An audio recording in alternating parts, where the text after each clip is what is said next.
Hey, everybody, let's get this going. Let's talk some outer limits. This is going to be fun.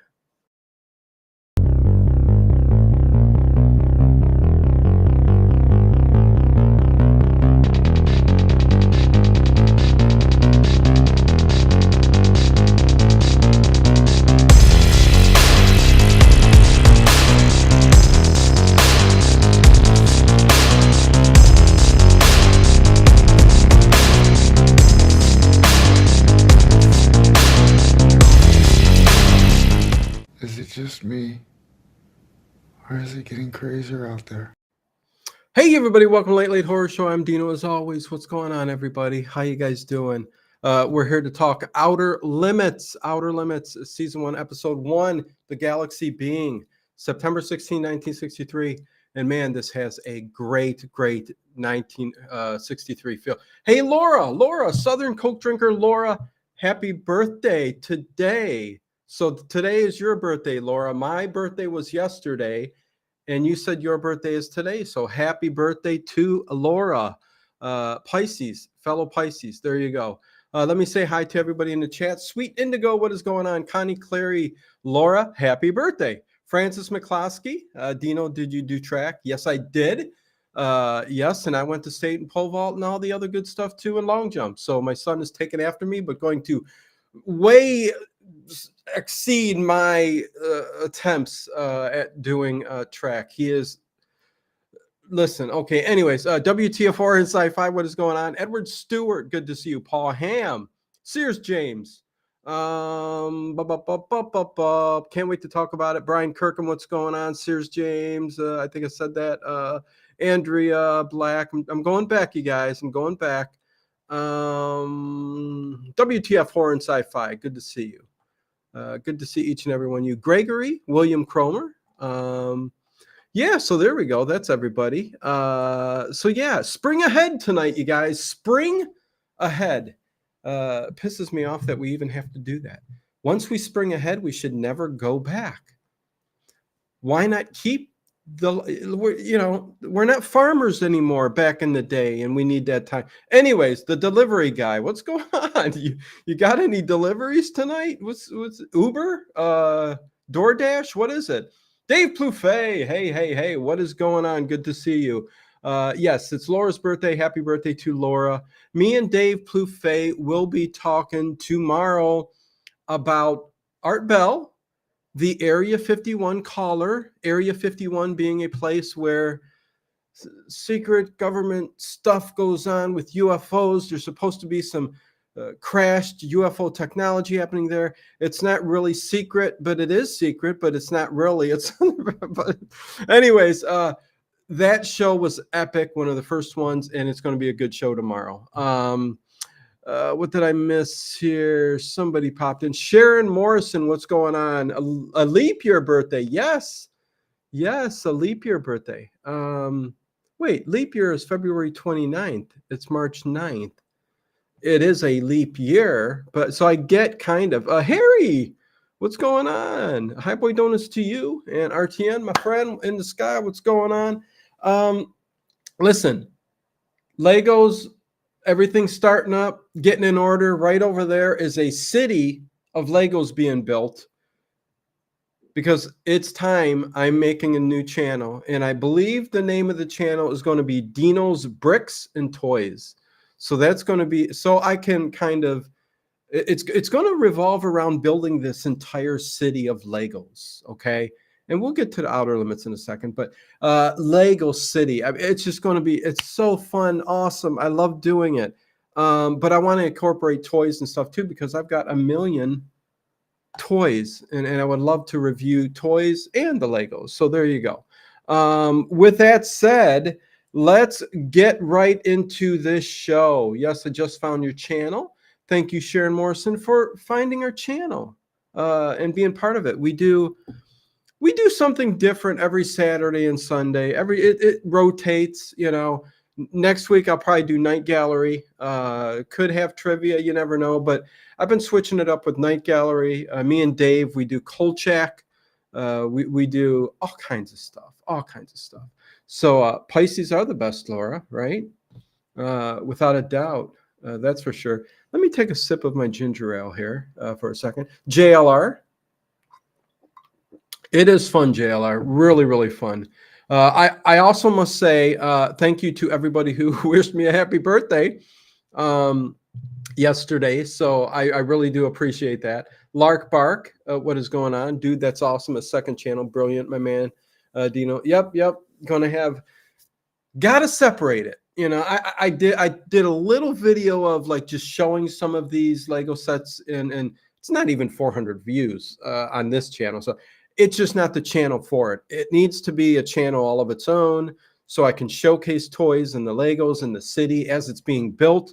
There will be long streams, 4 or 5 hours of me building sets, me talking to you guys, stuff like that. So, I'll let you guys know. It should be up next couple days. Then videos go up. So yeah, there you go. Yum ginger ale. Wish I could take you to Legoland. I wish you could too, Edward Stewart. That would be pretty cool. Legos are addictive, JLR. Okay, anyways, we could keep going on about the Legos, that's for sure. But let's talk a little bit about this episode, the very first episode of The Outer Limits. What do I like about The Outer Limits? Starting off here, I mean, it's got that early 60s sci-fi vibe. It's definitely a different feel from, say, Twilight Zone, which definitely feels different. And this has more of a 50s feel than a 60s, I think, in my opinion. It is early 60s, so you know what I mean. Same thing. But, the galaxy being going straight to an alien and first contact. Let's see, I keep looking at you guys, what you're saying. Don't forget to make a Lego Dave, the Paranormal Garden with Lego Dave and Bo. Yes, Serge James.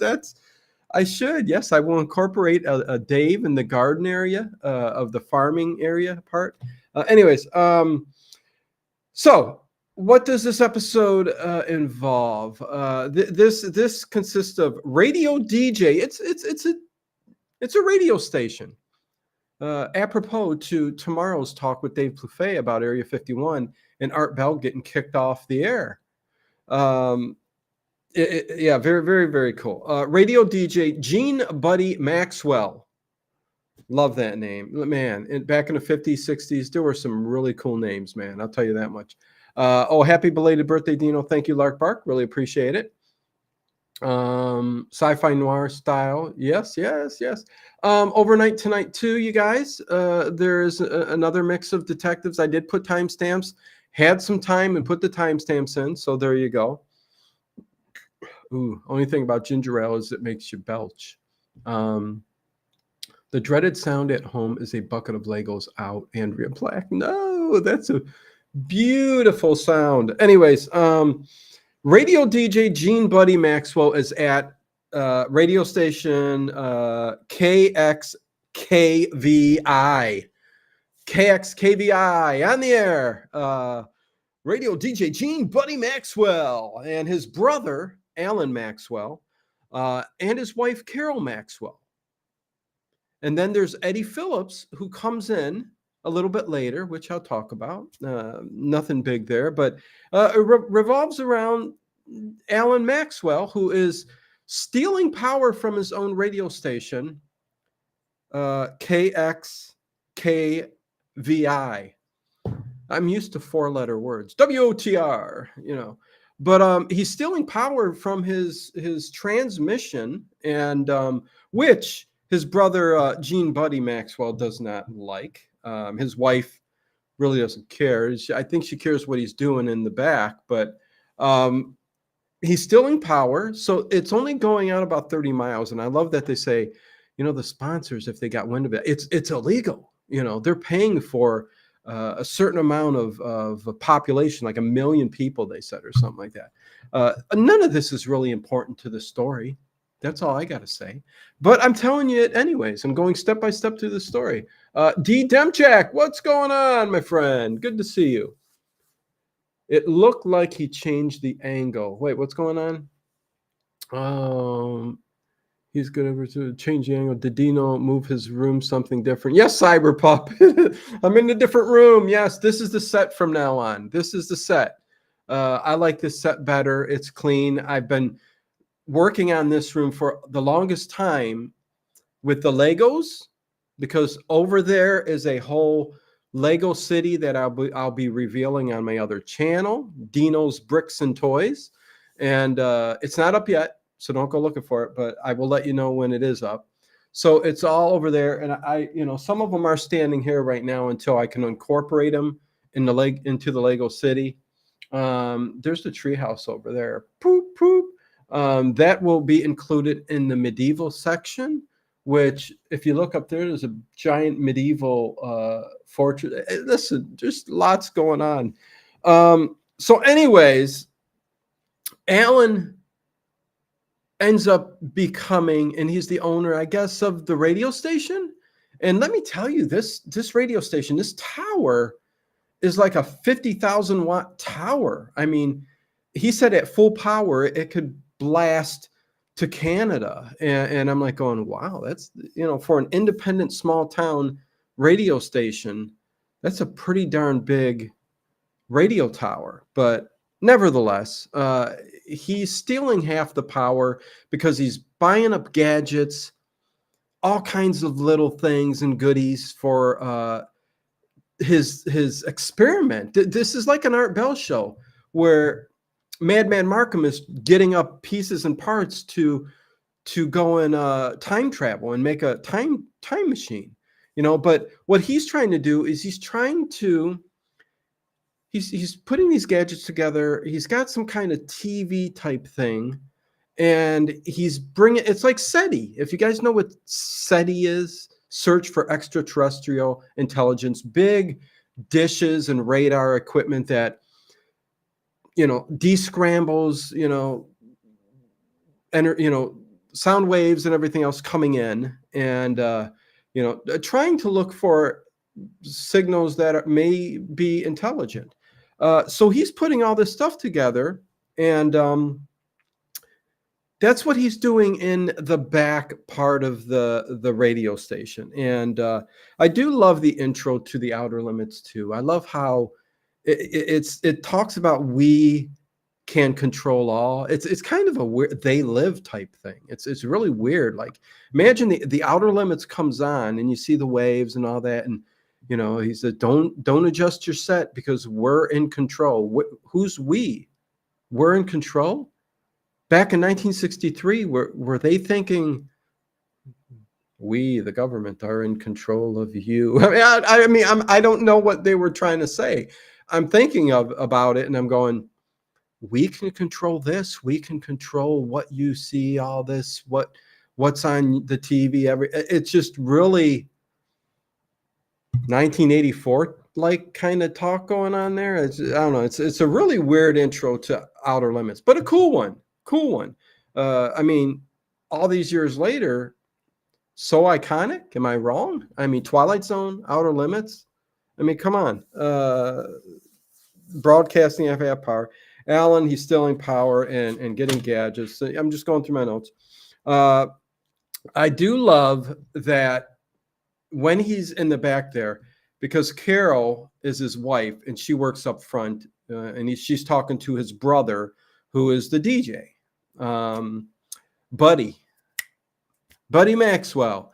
And she's like, yeah, I don't know really what he's doing back there. He's been buying gadgets and stealing stuff and all that. But, basically he's looking for radio signals and radio waves through a TV monitor. And it's interesting because there were some, if you've ever listened to Art Bell's an overnight talk show host who has passed away, but he talked about paranormal topics every night. And he would dive into stuff where even in I think it was either the 50s or the 60s, this gentleman who built a TV-like, radio-like structure to contact the other side, much like the spirit box you get today and stuff like that. But this kind of reminded me of that because he's getting all the gadgets he could together. And, it consists of, this is 1963 and this is sci-fi, right? So the little gadgets, little board with light up stuff. I don't know how much money he spent, but the dude really rigged up the back room. Not the back room; it's a back building that holds the power and to the actual tower. And yeah, so as he's moving the buzzards, the buzz. What am I talking about? Let me see. Me Too Series probably no sense. Early sci-fi channels days. Amazing how control voice speaking. Do not adjust your TV set. Yeah. I'm just looking through the comments there because I'm really going into the Radio Shack. Oh, do I miss the Radio Shack? Jake, what is going on? No more daylight savings time. Let's get rid of that. Amen. Amen, Jake. Amen, Jake. I agree, Dino. Leave the time alone. Yes, yes, yes. Okay, so as he's tinkering with all the buttons, okay, not buzzards. Buzzards are birds that come and take and eat small creatures and animals. But he's tinkering with all the buzzards, and then all of a sudden, out of the clear blue, there's an energy forming of this being. The galaxy being is forming in the box or TV box or whatever you want to call that encasement. But it is, receiving that signal, and it's he's able to see it in this box. It's really unique. And he's trying to talk to it, and he's saying, hey, do you hear me? Where are you from? What are you? And it's just looking around. Let's see. I'm trying to get to. Oh, you know what? Before that happens, let me talk about his wife. Carol does come in, and she tells him that they're having a memorial for him. Okay, because he's spending all his time in this place. All his time is being spent there. It's for an outstanding citizen award it's the Limelight Award 1962. It's showing him recognition, and she says, you better be there. If you don't, I will bring everybody here to you.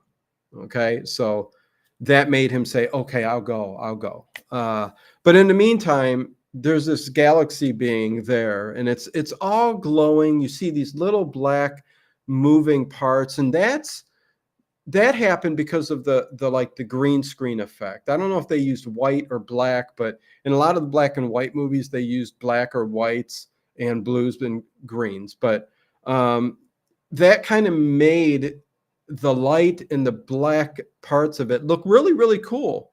And he doesn't have a nose or a mouth, which is funny because he does ask a little later about that. One of my favorites is the one where the guy buys a huge glass jar, but you couldn't quite make out what was in it. Looked like hair and Dow's arms, but everyone became fascinated with it. So here's James. Very cool. Okay.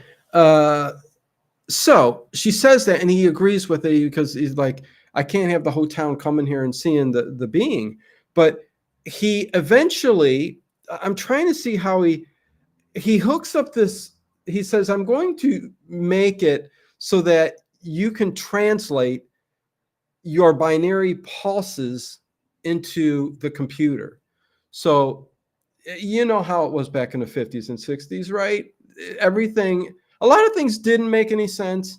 Some things did make sense a little bit later on in years, but he goes, let me try to translate your binary pulses into my computer. That's what he says.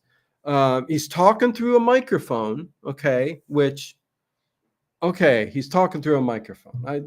Nothing has to make sense because it's too early on, and they're trying to make. That's what I loved about. Listen, Dave, I know Dave Plouffe doesn't care for some of the cheesy 60s sci-fi, but that's what I loved about it, because we were on the cusp of learning a lot of space technology, sci-fi technology, or advanced technology, and they really didn't know what they were doing or what they had. But it's still interesting to see how they put it in movies and on TV and tried to, all the lingo that came along with that. Listen, 50s, 60s sci-fi lingo is just it's its own thing. I mean, you can there should be a book just on that, the history of 50s, 60s sci-fi lingo, and because there were so many words and devices and meanings behind everything that really never made it to 2024. I mean, so he gets this all hooked up, and the being again is in this box, TV box, whatever you want to call it, and he starts to hear him. He starts to hear him through the speakers, through the binary pulses that are coming out from this being. And he eventually breaks it down. And it's always funny, I think, when he's trying to ask it questions and talk to it, and it knows what he's saying, like nose, mouth, ears, this is the earth. How is he going to know that that's the earth? Solar system, Venus, all of this, even what we named his solar system, you know what I mean? It's like, how's he going to know that? They got different names for that. But again, could he pluck out what we're thinking? He did say later on, the galaxy being, that he can read the brainwave patterns that are being emitted from the military and the people that were coming at him at the end. And again, we're going to talk about what he's actually made of. The galaxy being is, he's basically made of hydrogen, he says, and energy, microwave energy, he says. So when he does get on the loose, I wrote down here, I thought it was a good thing to say. He is a walking microwave, because he gets let loose, and we'll talk about it in a second. He's basically a walking microwave with a door open, and it's all just blowing everything away, burning people, destroying things, because microwave is not good. Somewhat like HARP, if you guys know what that is. There's some controversy back in the day that it emitted microwave. Listen, I think it did at one point, but who knows what it's for now. But yeah, he's a walking microwave with the door open. But it's interesting that Alan throws him a question, because we die. Do you guys know that? Let me take a sip. We pass on, right? I mean, our telomeres shrink as we get older. I'm a doctor here, I'm not a doctor. They shrink, and if we can only stop those from shrinking, we would stop our body from aging. How our scientists know about these telomeres but can't do anything about it is beyond me. It was just like Jerry Lewis, I put a short up of him the other day. All those $1 billion raised for muscular, nothing still. It just bewilders me. We're going down the wrong road, people. Anyways, highly radioactive alien. Yes, WTF horrors.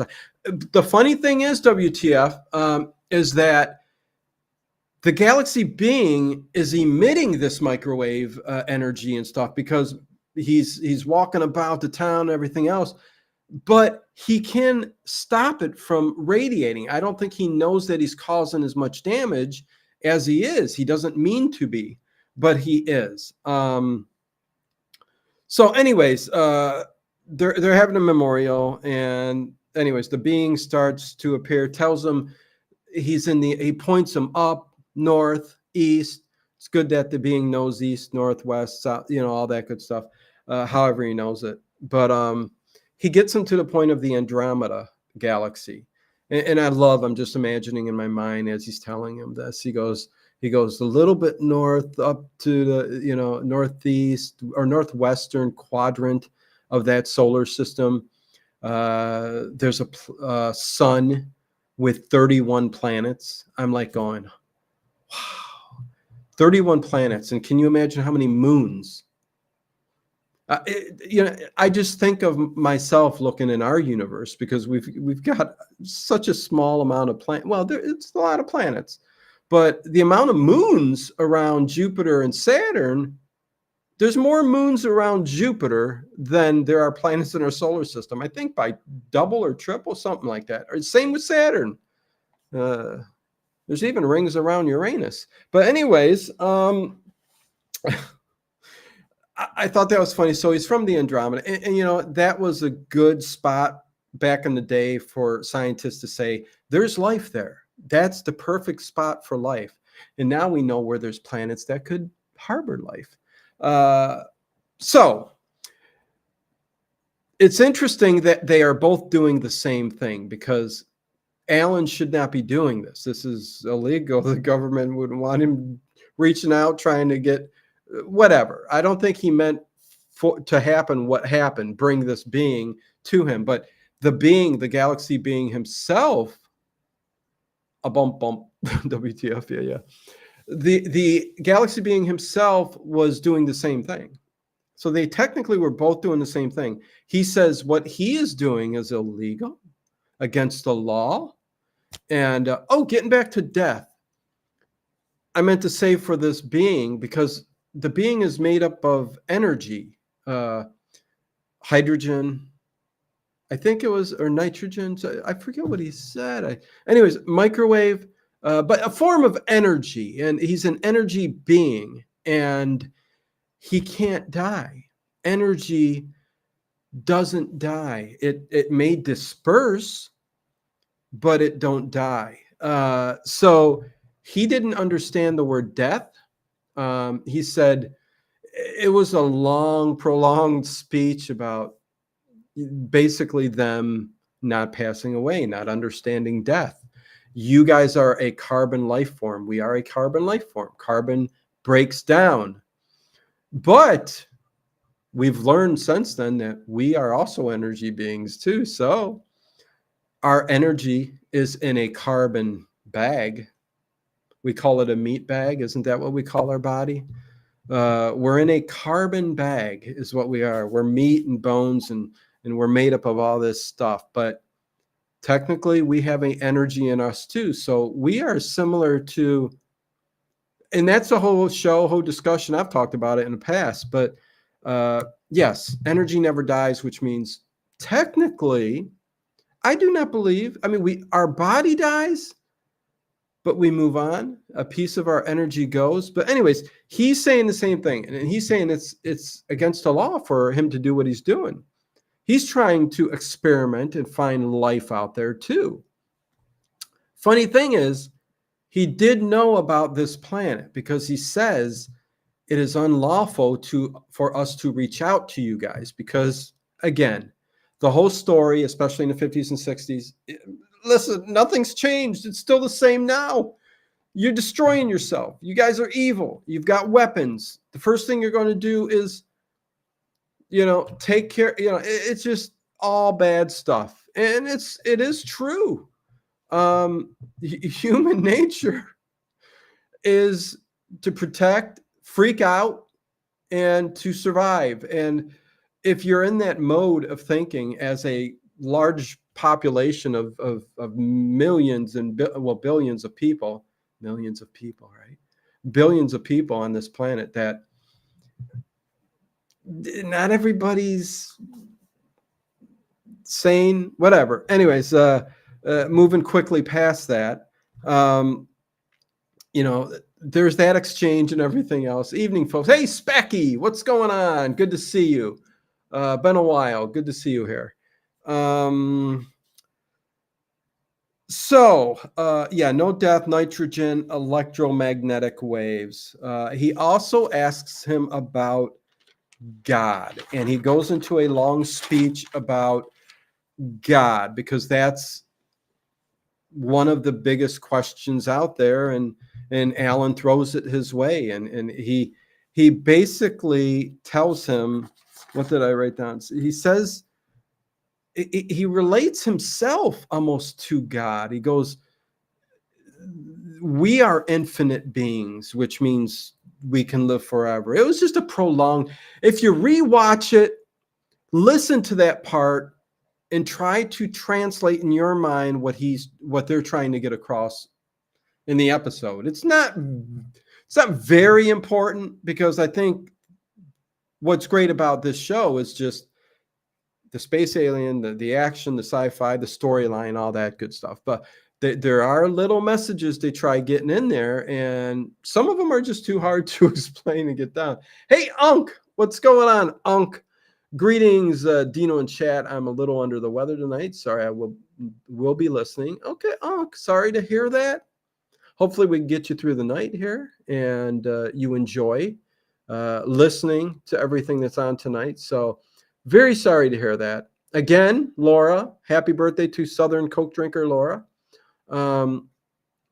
Usually to the detriment of the plot, says WTF horror and sci-fi. They brought God into it a lot back then in every sci-fi show. Yeah, well, because with sci-fi, I mean, what are we doing? We're looking to the heavens. We're looking to the stars. We're trying to find out, because we're stuck on this planet, right? WTF? We are stuck on this planet hoping from the cajillion stars and galaxies and everything we see up there that there's something else. And again, the saddest part to all of that is that we can't, I don't know if we'll ever know, at least not in our life, because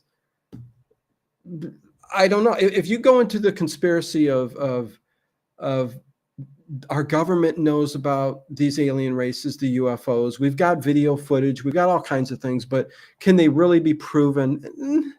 You know, you really can't prove nothing until, you know, an alien walks up to your face and says, hey, hello, shake my hand, or takes you away. J.O.B. The alien had a C-3PO look to it. Oh, maybe. I don't know about that. I explained the way it looked at the beginning, J.O.B. I think I gave a really good explanation, because what was used was like kind of a green, black, blue screen, whatever they used back in the day. And you see it in a couple scenes when he walks past like a window. It's just they're using the same effect as he's walking around the town. But yeah, I mean, they bring God into it because we look at all of that, and back in the day, we're reaching out, like, you know, SETI is even to this day, and a lot of our probes, and Voyager was sent off to reach the outer limits and go as far as it possibly can go, because we want to know, right? I don't even go to get deep. Like, the question is, if there is something that created all of this, what created that person or that thing or that being or that energy, whatever, that created him? It's just a you keep asking, you keep asking, you keep asking. Hey, Angelus, what's going on? Hi, people. Dino, could you explain what was Outer Limits, a series of movies? Sorry, I didn't catch it. Yes, Outer Limits is a series in the 60s that tackled sci-fi stories like Twilight Zone somewhat. That's it. It's basically like a Twilight Zone, a little bit earlier. And yeah, they just tackle like this one, the galaxy being. Alan reached out, pulled in an alien species from the Andromeda galaxy. And yeah, that's it. It's a sci-fi show. They're about 51 minutes. They are on Amazon. They're even on YouTube, I think, I do believe. But good to see you, Angelus. Okay, so what ends up happening is this Alan's going with Carol and his brother and his brother's girlfriend to this celebration to give him his award, Alan his award, which is the Limelight Award for 1962, it said on it. Let me take a sip of ginger ale, people. If you got one, take a sip yourself. On the rocks, just like I like it. And An alien walks into a bar and hopes to meet someone from out of this world. Crickets. I'll show myself out. LOL. Oh, J.O.B. Gotta love you, man. Um, so Eddie Phillips, another DJ, disc jockey. Yeah, another DJ comes in so that his brother Buddy can go to the party and celebrate. So he came in from, I guess, the next city over. And Eddie Phillips is another DJ. We're going to spin the tunes. So he comes in. He's going to take over for the night for 3 hours. And Alan comes in as they leave. And he tells Eddie Phillips, the DJ there, about, because he asks, why is the power half, and he says, don't touch it. Everything's because I can blow a fuse, stuff like that.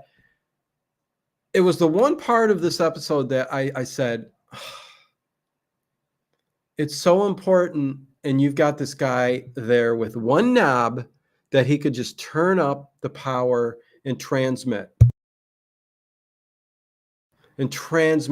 out as far as possible, the radio station. I'm like going, of course he's going to turn that up. Because he says, you turn that, the power's going to keep it even. Please keep it right there. And he's like, but you could reach so many more people. I want to be famous. I want people in Canada to hear Eddie Phillips spin the records, Sorry, Dino, I need a little bit stronger. A Sweet Indigo. Do you really? Werner's is good. You know what? The only one Werner's is sweet, but the only one that really is good. Listen, I drink ginger. I think I got an ulcer. I don't know. But no, I'm just joking.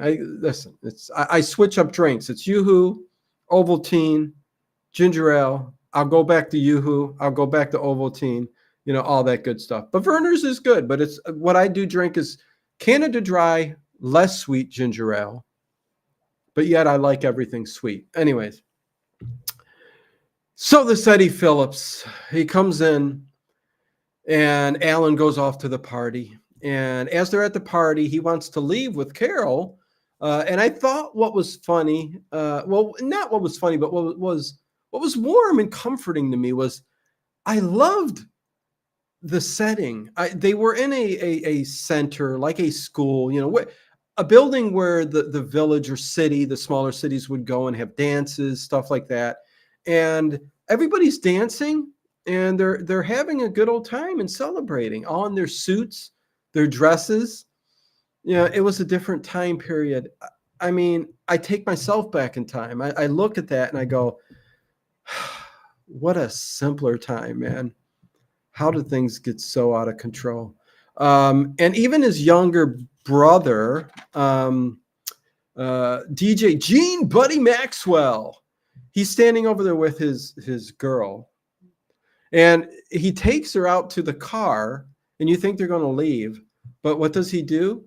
He turns on the radio, and they're getting ready to neck. They're making out in the car. They looked way too old to be making out and going to makeout point, up on the radio. So I thought that was very funny. Seagram's. Wait, is there a Seagram's? There's a Seagram's ginger ale? I think so. UFO's no joke. What's going on? Good to see you. Thank you. Oh, please, everybody, hit the thumbs up button. Please hit that thumbs up button. Please comment whenever you could on any video possible. Take some time out. That would always be great. Haven't seen Duck Dodgers in a while. Is he doing okay? Let's see. Sometimes the concept of God in sci-fi serves as a metaphor for human desire, fears, or societal issues. Themes of power, control, belief, the search of meaning, a vast and indifferent universe. I think exactly the way I said it, Spacky. In Argentina, says Angelus, we had TV series Unknown Dimension, but never Outer Limits. We had that was a show here in America, right? Unknown Dimensions. Why does that sound familiar? Unknown Dimensions. Anyways, I'll look that up because I'm pretty sure. Wow, 2 grown adults were making out in the car. How cute. LOL, Lark Bark. Yeah. I thought it was funny because of the way they were doing that. Yeah, I know, right? of course, adults make out in the car too, whatever. But it's the 50s, and you get that. There's a certain warm feeling that I see this, and they're parked in a car, everything's safe. You leave the door unlocked, all that stuff. You know what I mean? But anyways, you can hear the signal get boosted really high in the car, and that's because Eddie Phillips turned up the power. And as soon as that happened, the alien, I don't know how to put it. I put that he like exploded out of the TV, like the set or the box he was in, but he didn't really explode. It was, he was building up energy. I don't know how this worked or happened, but somehow by boosting that energy, it probably affected all the equipment that Alan had in the back building. And it enabled this galaxy being to hop from the Andromeda galaxy all the way here in a split second and enter this planet. So he's in there, he's loose, he's, everything's lighting up, he doesn't know where he is, he's kind of probably incoherent, he doesn't know what's going on. Yeah, that was quite racy then. Yes, there is a Seagram's ginger ale. Thank you, Harry Scott. I thought there was. Yeah, 3 of them that I know of. Then there's also the off-brand that's just ginger ale. There's no brand name. It's ginger ale. Anyways, so he's walking around, and again, he exits the building because he doesn't see Alan. He doesn't know what's going on, and all this energy is being released off of him. Microwave radiation. He's just so, he doesn't know what's going on. So he's walking, and he walks to the front, and Eddie Phillips is in there. And I don't think they ever showed Eddie Phillips, but he never answered the phone or anything. So I'm guessing he's dead, but they don't show it. They don't tell you he's dead or show you that he's dead, because the next one he visits is a guy at the warehouse that Alan was trying to get a hold of. And again, same thing. He's coming up to there, and he's woo, woo, the lights. And do you think he's dead? The old guy with the hat on and at the warehouse, but he's not, because the cops come a little bit later on and open the door because they see that all this is going on, and they're trying to figure it out. And the guy gets up, and you can see a lot, like little blood and stuff. I think they were trying to make it look like he was burnt, like a radiation burn or something like that. Sorry, it was exactly the Twilight Zone in USA, Angelus. Okay. Unknown Dimension. It was Twilight Zone here in America. Yeah, okay. A great place for discount shopping. Wait, what's going on? He's from Mars, Pennsylvania. You guys are funny. I always love the chat.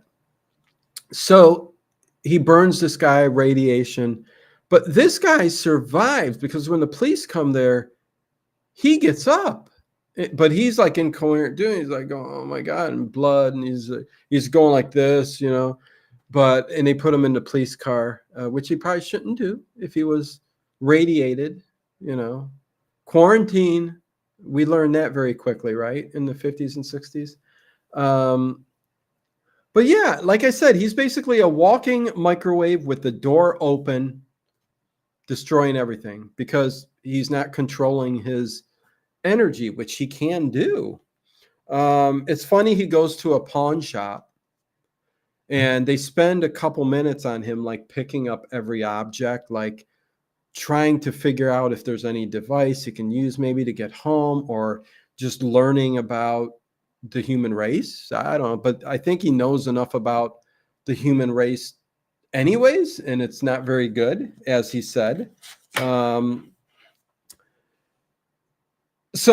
he's roaming the town. He knocks over a car. 4 kids get killed. I like how the police come, and he says, yeah, 4 people killed, car overturned. damn hoodlums got away, blame it on hoodlums, and but it was this galaxy being. But and then he goes to where Alan is. I don't know how he got there and figured he was there, but he was just not too many places to go in the city or the town. I like to call it a town, right? Mayberry? Is it Mayberry? Maybe. He was looking for a party store for some WTF. Yeah, it was 10. A lot of fears. Ah, okay. So he bursts in. Everybody runs off. Alan sees him, and Alan says, "Back to the studio. Follow me." Whatever. So he's carrying Carol, and he runs into the back power building with Carol in his arms, sets her down. The galaxy being walks in there, and he brings down his energy so that he's not hurting Alan or anybody.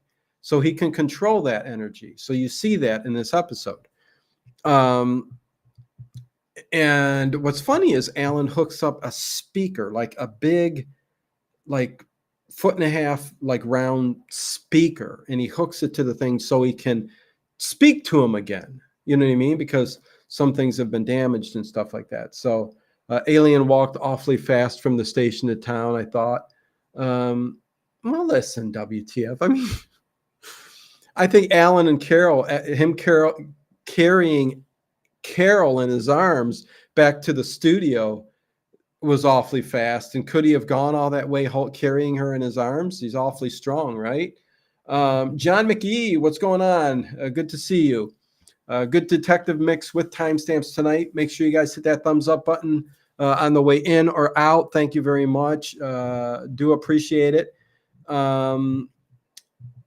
Yeah. So as he gets in there, he hooks that up. They start talking and stuff like that. And the galaxy being pretty much says he broke the law. There's no way he can go back. He broke the law. He will be destroyed. And he's going to be destroyed because of Alan. Well, no, I take that back. The galaxy being was doing something unlawful in his home, his planet, just as much as Alan was. So they're kind of both to blame. But the galaxy being is saying, listen, they won't allow this, and I will be destroyed. He says destroyed. That doesn't mean killed. This is a great episode. The Outer Limits is awesome. Yeah, no, I can't wait to continue with the rest of these because this is a very good first episode. I mean, really, really good. WTF. Yep. They went real fast between station and town. Yeah. I don't think we really know how far of a distance it is from the town to the radio station. We really don't know. It could be just down the road. Small towns, right? I mean, he could have ran her there in a couple minutes. Who knows? But they go into this whole thing where he's going to be destroyed. There's no way of getting out of it. And he kind of understands. And Alan's like, so you're going to die. He goes, no. Basically, he's not. He don't die. And it's funny because Alan asked the galaxy being, well, if you need to be destroyed, where are you? Like, what happens to you? And the galaxy being actually said, I don't know. He says, I don't know, which goes to us as a human race also not knowing when we pass on, unless you have faith in some kind of religion and there's no question about it. You know where you're going. You believe that's where you're going. But it's a big percentage of people who population that really have questions and don't know where they're going. So the being, even though he knows he doesn't die, says, "I don't know." So he doesn't know what's going to happen. That's true. They didn't give us a good indicator of distance. Not at all. Not at all. I know they did get in their cars to ride to the celebration. So that means they're a little bit away, but maybe not that far. Listen, people back in the day would drive around the corner in the 50s in a town, to get back home and then drive. It's when they could have walked, you know. So far so good this episode. Yeah, Log Park, definitely a good one, man. So with that said, the police start showing up at the radio station. The military. I love in all these episodes, or not episodes, but shows and movies back in this time period. Military shows up right with the police. So every small town had military ready to go too. I guess. I don't know. I guess. Um, from the research and from history, I do believe that is the case. And I know we got our National Guard units and stuff like that, but would they be at location that quickly? Maybe, maybe. But anyways, they're all there, and they're all sitting outside the back door of Alan's building with their big radio tower. Like 2 parking lots away. Yes, yes, exactly. Thank you, Connie. Thumbs, thumbs, thumbs, thumbs, thumbs, thumbs. So let me move over here real quick. I just don't want to be sure I didn't miss nothing. Okay, didn't miss nothing there. Okay, so now this is where it gets really interesting. It gets really interesting, and we're almost at the end. They're shooting. Well, the Galaxy Beings says there's people, humans, you know, they're getting ready to they're getting closer to the building. So Carol runs to the door out there to tell them everything's okay. Everything's okay. And what does one of the military people, they go like this. They shoot her in the neck. First off, how dumb? How dumb? Second off, how good is your aim, dude? Shoot off to the side of the building and try to scare her. She's not the evil. She's not the bad one. Even the Galaxy Being isn't a bad one. But listen, that's who you should be shooting at. He shoots her in the neck. Carol, one of the townsfolk, Kinetic. Damn, I missed the show. You can watch on Rewind. Lot to say. I have a lot to say. So go back and rewind. Move the thing all the way to the beginning. How about that, Kinetic? And it'll start fresh. That's for sure. She was coming right at me. Oh, WTF. No. Carol, her coming to that door and getting shot in the neck by the military. I'm just like going, that's the dumbest thing I've ever seen. Why was that written into this episode? If not just for the Galaxy Being. But Carol comes back in, falls on the floor. Alan knows that she's hurting and that she's shot in the neck. And the Galaxy Being ends up coming over to her, and he says, he can heal her. Hold on, J.O.B.Dino, when you show your fish tank, you need to zoom out so we can see the whole tank and get a feel for how big it is, then zoom in. Yeah, I was so excited about the babies, J.O.B. I was so excited about the little cichlid babies in the fish video that I posted.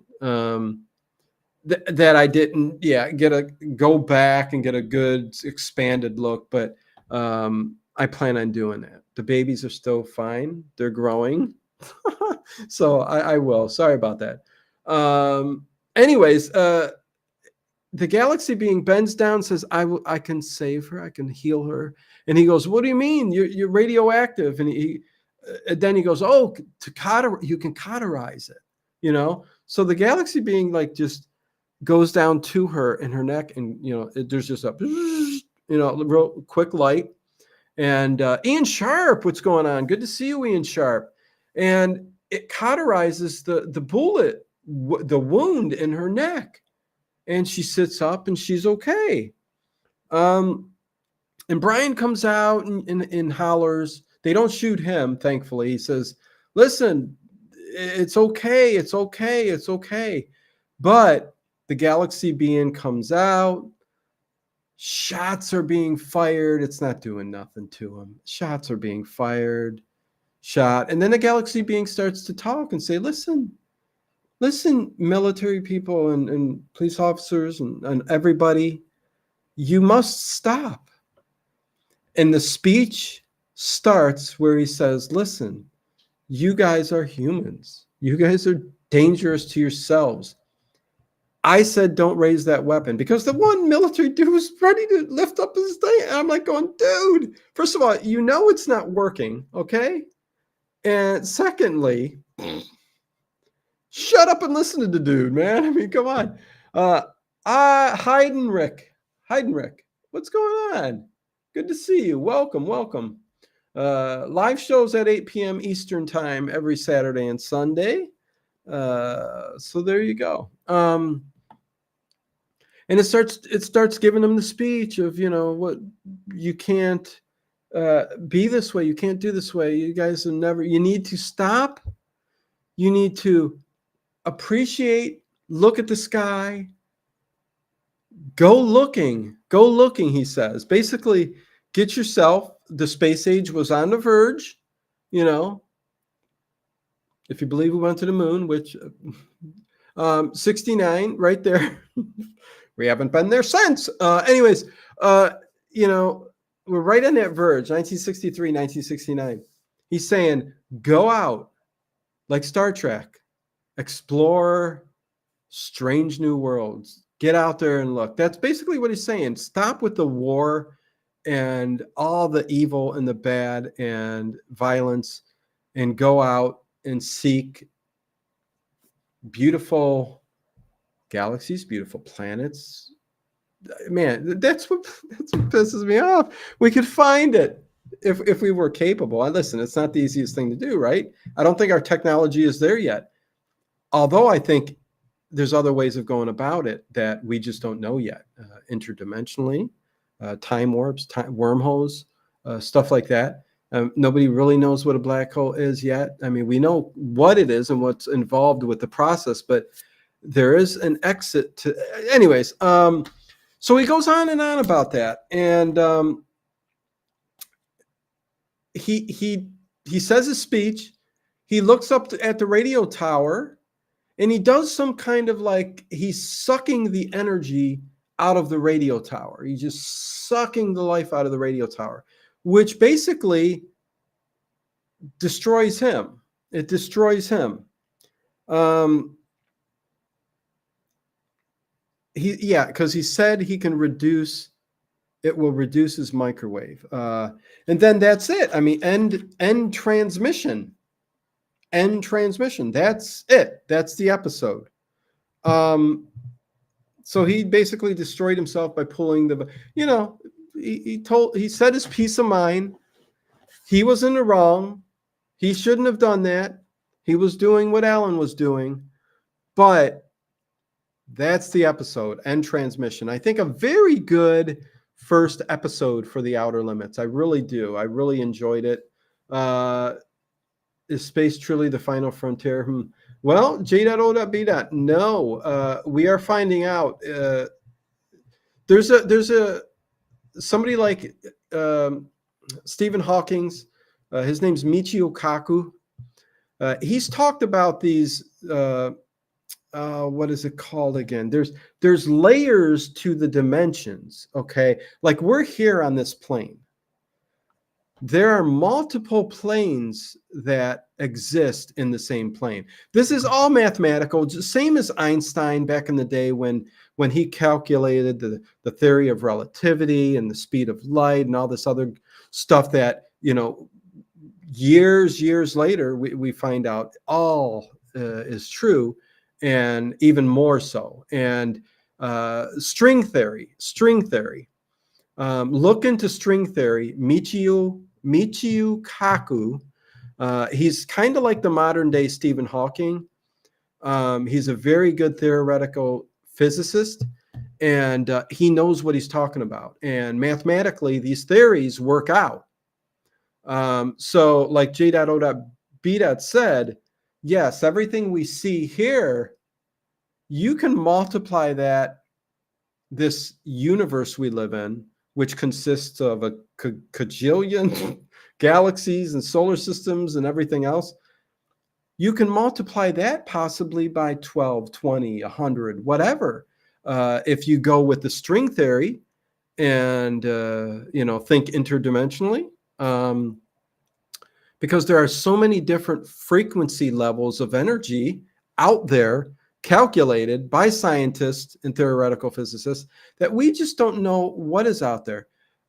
I've said this a million times. We can even dream and take ourselves to another place. I mean, you can say it's in your mind, but if you get into a lot of the deeper stuff involved, like Edward knows what I'm talking about, astral traveling and other things like that. If you dive into the paranormal, which is a whole separate issue, this is entertainment. This is like Twilight Zone, Outer Limits. This is entertainment, but there is a deeper side to all of this with meaning. And we walk around every day buying groceries, working, doing what we need to do, that there's no time to even think or for instance, UFOs. Everybody says, what a bunch of hogwash, how crazy. But think of how many times you look up in that sky. Sometimes you never look up in that sky. You're too busy driving a car, walking to a building, going in a building, working your job, leaving, going home, where you don't see the sky at all. Whether it's meant to be that way, I don't know. But we don't look up in the sky enough to even see planes. You can hear them at times, but think about it. Think about it. There's so many strange things in this world that we just don't understand. And that's why I love these sci-fi shows, whether it be Twilight Zone, Outer Limits, even Night Gallery, which is supernatural sometimes, and I don't think there's any sci-fi episodes in Night Gallery, but there are some supernatural elements that you can throw in the mix there, when it comes to the paranormal. The paranormal is a big box filled with a lot of different things. And it's just very interesting to talk about, that's for sure. With that said, there is an ocean under the earth, crust as well, kinetic. Listen, there's the hollow earth theory. And when I say hollow earth, it doesn't mean there's not an iron core, which technically we don't know if there's an iron core that kind of revolves, and then we get this liquid lava, and then we get these plates, and then we know about the plates. We do know that, the tectonic plates. We know the upper crust of the planet. But when they say hollow earth theory, which is a thing, look it up, they mean inside the earth. It doesn't mean going to the center of the earth. It means within the earth's core, there are vast regions of, take a stadium, multiply a stadium size by 1,000. Okay. Imagine a city fitting, and it can easily fit a city-sized opened cavernous area in the center of not the center of the earth, but within the earth's core. It's possible. And then you talk about sunlight, light needing to be transmitted. You can go to the deepest, darkest depths of the ocean, and life has learned to emit its own life, luminescence, and by chemical reactions and stuff like that. So there was, I don't know if it's Jules Verne, C.S. Lewis, it might be both of them, but some of the early Ray Bradbury, some of the early sci-fi writers would talk of these big, like these big areas inside the Earth's core where plants emitted their own light. And which is true. We found out that even in the deepest, darkest caves, there are plant emitting lights too. There are insects which feed off of acid, things so deep in our Earth's core that, so and we could talk about life. But anyways, I'm getting deep. I think it's all so interesting, but yeah, life is everywhere until it gets a titleist in its blowhole. Seinfeld reference. George Costanza. He is a marine biologist. Yes, he is. H.P. Lovecraft, really new. Kinetic. Kinetic. Very cool stuff. Yes, yes. I've said it before, but I got to get my brother on here, man. He is such a scholar, I would say, of the old authors because he reads and reads and reads. And H.P. Lovecraft, for sure. Some of the old ones he definitely gets into. That would be cool. Journey to the Center of the Earth is Jules Verne. Okay, anyways, yeah, it's an hour tonight. We've got an hour in. I think that's a good time limit to talk about a show like this. Unless anybody has any questions, I'll probably end it there. Definitely just thumbs up, you guys, please and thank you. Journey, let's see. Thought he was an architect. Ian Sharp thought who was? Andrea Black, pink pants. Wait, what's going on? Paranormal Activity, don't get me started on it. Andrea Black. Why not? What do you mean don't get you started on Paranormal Activity? Not the movie. I won't talk about the movie. But Paranormal Activity in general? Don't get you started? Why is that, Andrea Black, if you've got time? But thank you, Edward Stewart. Spacky, good to see you. J.O.P. Everybody in the chat. Connie. Laura, once again, I'll end the stream saying happy birthday to you. And overnight, I'll see you guys overnight. And me and Dave Plouffe tomorrow night. We will be talking about Area 51, some paranormal stuff. So the episode with Art Bell, we have to talk about that. It's one of my favorite. It's the first one I ever listened to and got me hooked on Art Bell. So that is what we're going to be talking about tomorrow. And then we got Kolchak in the future and other stuff. So yeah, check out the streams. With that said, see you WTF, Horrors FI. I appreciate everybody hanging out with me tonight. Thank you, Harry Scott. Really appreciate it. With that said,